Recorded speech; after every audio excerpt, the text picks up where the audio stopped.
Let's see if we can get something which we can eat outside.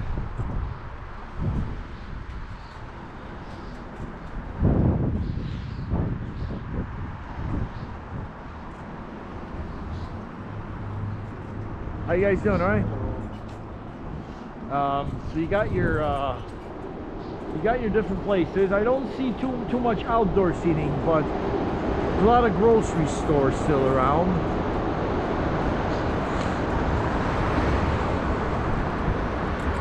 So we're gonna kind of roll through.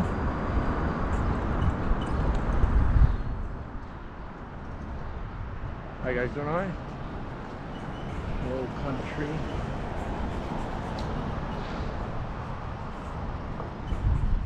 Hot pot, the Happy Lamb hot pot. So that's what we might get ourselves, guys. There's a little hot pot like that.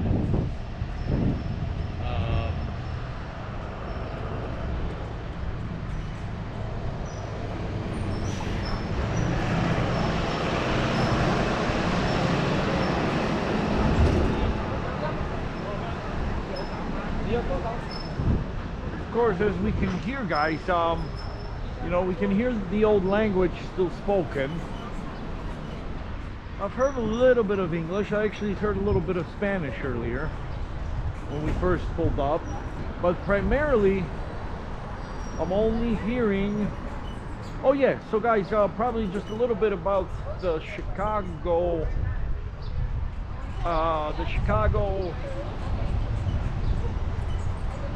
Chinese American community. Actually, I think most of America's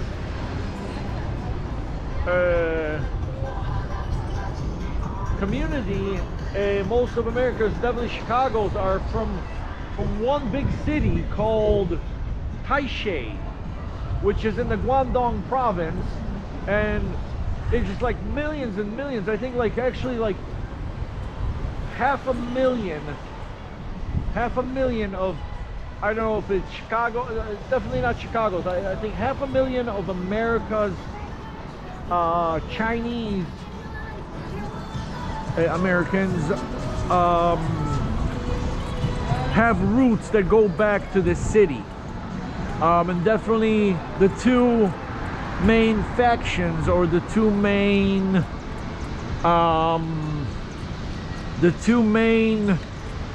clans and families that ran Chicago's Chinatown were from that city. But there were many more than just the two families, but the two prevalent families.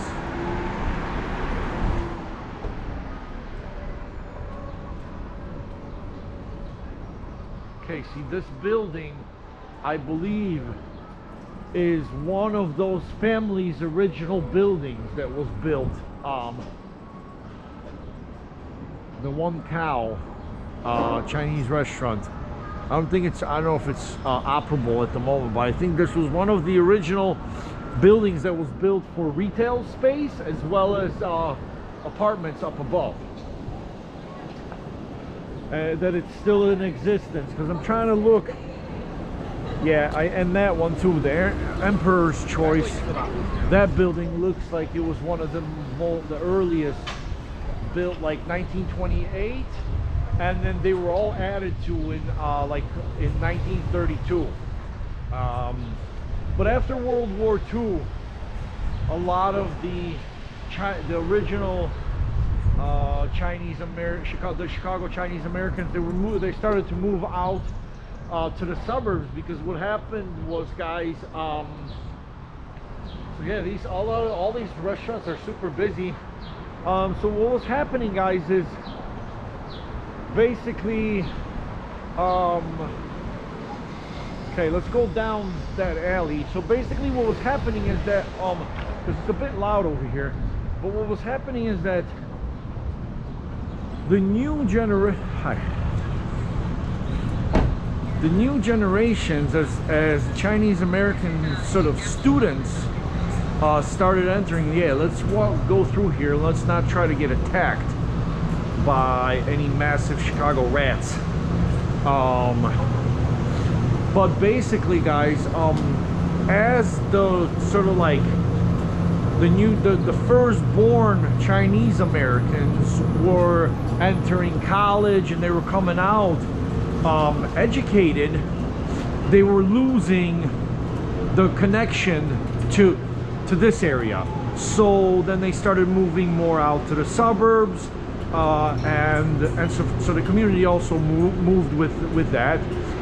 The businesses moved, but at any time there's always, you know, of course, the newest, like for example at the moment, I think a good 80 or 90 percent of the current population of Chinatown actually comes from China. They're not born here, sort of Chinese. Look at that garden there. So yeah, there was this sort of like, not exodus, but there was a upward movement, because like before the sort of first Chinese that came up here were basically apart from the sort of like elite families, the few elite families, the majority of course were the restaurant workers. They were the laborers, you know, the cleaners, and so then that first generation, and which happened, it only happened, I mean, it wasn't the first generation, but like it was just like the first time that, you know, a lot of these like younger professionals already, Chinese, very educated, because of course the initial lot was not very educated, but once that started coming back, basically what happened was, yeah, that they started like losing a little bit of the, it was kind of a little bit like the conflict theory, but there was no crime involved. Basically the crime that was instituted was that they just didn't feel like they belonged to this community, so then they started moving out west, out north. And this is, guys, is an interesting thing by the Rickland Group. This is honoring Chinese American Veterans Memorial, Honor, Duty, Family, Community, and Nation. So there's a Chinatown American Legion Post 1003, and you got all the armed forces here. You got the Coast Guard, you got the Navy, you got the Army, the Air Force, and the United States Marine. So yeah, so after the 60s, you had this huge major exodus of Chinese, like the young Chinese, the educated Chinese Americans, they call them, that were moving out. They could, you know, they would no longer need the support of the community to find jobs and things like that. They could do it all on their own. So they decided, hey, it's time for us to kind of, you know, at least